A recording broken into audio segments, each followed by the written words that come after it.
Жакслык Ушкемпиров – первый казахский борец, который завоевал золотую медаль по греко-римской борьбе в Москве на Олимпиаде 1980-х годов. К этой награде Жакслык шел около 10 лет, пересилив множество барьеров на своем профессиональном поприще. В самом первом олимпийской битве он состязался с мощнейшим борцом мира, дважды победителем в мировом первенстве и пятикратным лидером Европы Константином Александру.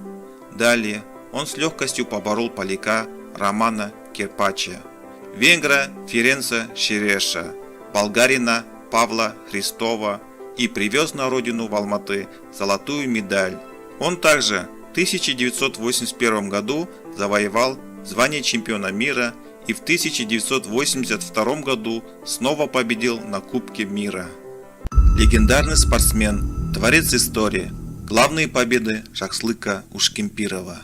2 августа в возрасте 69 лет ушел из жизни прославленный казахстанский спортсмен Жакслык Ушкемпиров. Свою яркую карьеру он построил на многочисленных случаях проявлениях воли, а также продолжительной борьбе с преградами. Победитель многочисленных соревнований родился 6 мая 1951 года в селе Чапаев, которое расположено в Жамбылской области. В греко-римскую борьбу, к слову, он пришел не в раннем детстве, причем изначально стал заниматься вольной. Этому способствовал случай, который приключился с ним во время обучения в зооинституте в Семипалатинске. Он никак не мог получить зачет по лыжному спорту. Ничего не получалось, кошмар. Я в одну сторону, лыжи в другую. Зачета нет, к сессии не допускают. Ужас. Исключат из института. Что отцу скажу? Вы знаете, иногда и хорошим людям везет. Редко, правда, но все же случается. Мне повезло, что за институтскую сессию по вольной борьбе отвечал тот преподаватель, который и лыжи вел. Прихожу к нему в зал, он говорит: выиграешь этого парня, поставлю зачет. Я вольный не знал, откуда. В школе, как все мальчишки, по казахша крест немного боролся, но зачет нужен. Как прыгну на того парня, как схвачу его, закружились мы, и он меня бросил на бок. Вот-вот на лопатке перевернет. Что получается? На лыжах дохлый, в борьбе дохлый. Исключат. Как рванусь, он и упал на спину. Поставили мне зачет и сказали, чтоб я на тренировке ходил, а то вычеркнут.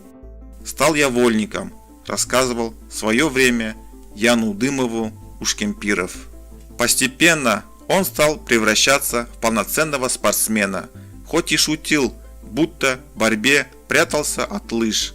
Напротив, он стал жить спортом, проявляя заинтересованность, а после огромную отдачу. Покидал зал последним, набирая форму. Через 2 года он стал чемпионом КАЗ СССР, однако на первенство СССР его не стали включать в состав. Подобная несправедливость сказала на Ушкемпирове. Спортсмен затаил обиду, ушел из вольной борьбы, связав себя в 1970 году с греко-римской. Как отмечают эксперты в борьбе, именно с этого периода и началось долгое терпение Жакслыка.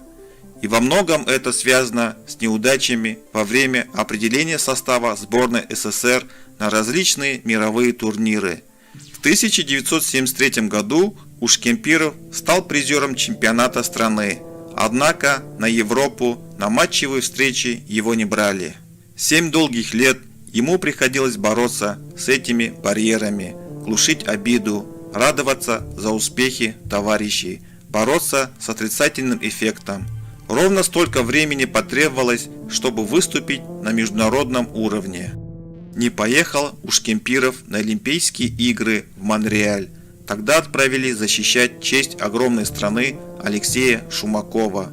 Борец справился с задачей, выиграв золотую медаль.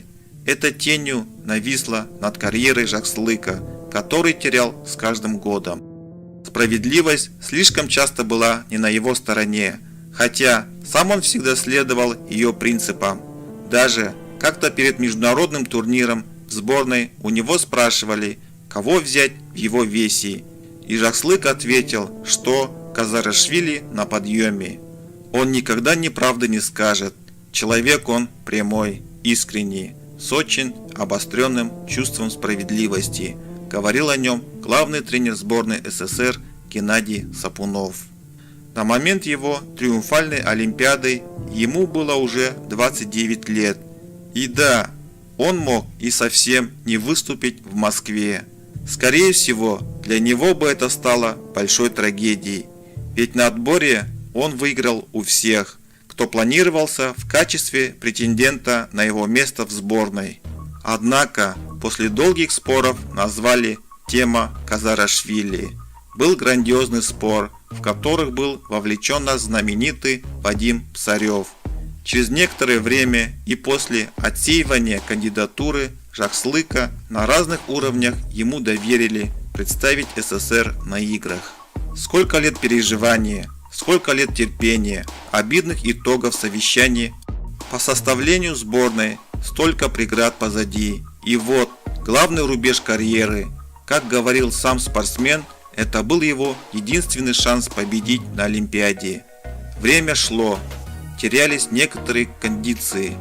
И действительно, Московская Олимпиада либо увековечила бы его имя в истории, либо он остался бы рядовым борцом. Огромная воля, характер и сила помогли ему полностью реализовать эту возможность. Жахслык Ушкемпиров стал чемпионом Олимпийских игр, выиграл в первом же круге у главного фаворита, непобежденного Константина Александру из Румынии. Так и завершил он карьеру на мажорной ноте. В 1980 году Олимпиада.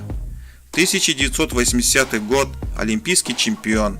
В 1981 стал чемпионом мира и победителем мемориала Ивана Поддубного. В 1982 году выиграл на международном турнире в Будапеште. Ну какая у меня была техника? Никакой. Сбью в партер бычком. У Валерия Рязанцева одолжил. И накатываю. Разве это техника? Мое оружие – темп. Дышал неплохо. Уставали ребята. Нет, выносливость – это не только много кроссов. Тут еще терпеть нужно. Если терпеливы, значит выносливы. Озвучил в свое время Ушкемпиров. После того, как он завершил свою карьеру, чемпион занялся общественной деятельностью, работал предпринимателем и, конечно, не переставал болеть за казахстанских борцов, настаивал, помогал развиваться, был наглядным примером. Он навсегда сохранил в себе большого человека. Безусловно, он оставил огромное наследие после себя. Именно он, а также Шамиль Сериков, Вадим Псарев зародили большие традиции в этом виде спорта. И в мировую летопись греко-римской борьбы имя Ушкемпирова вписано золотыми буквами. Советский спортсмен по классической борьбе, заслуженный мастер спорта СССР, заслуженный тренер Казахской ССР, олимпийский чемпион по классической борьбе, чемпион Казахской ССР по вольной борьбе, чемпион мира Жахслык Ушкемпиров скончался на 70-м году жизни.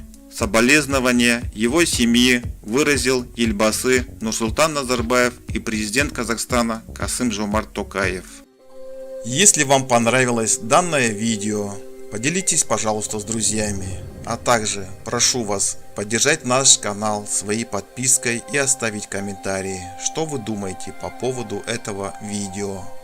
До новых встреч, друзья! Всем желаю крепкого здоровья и удачи. Всем пока!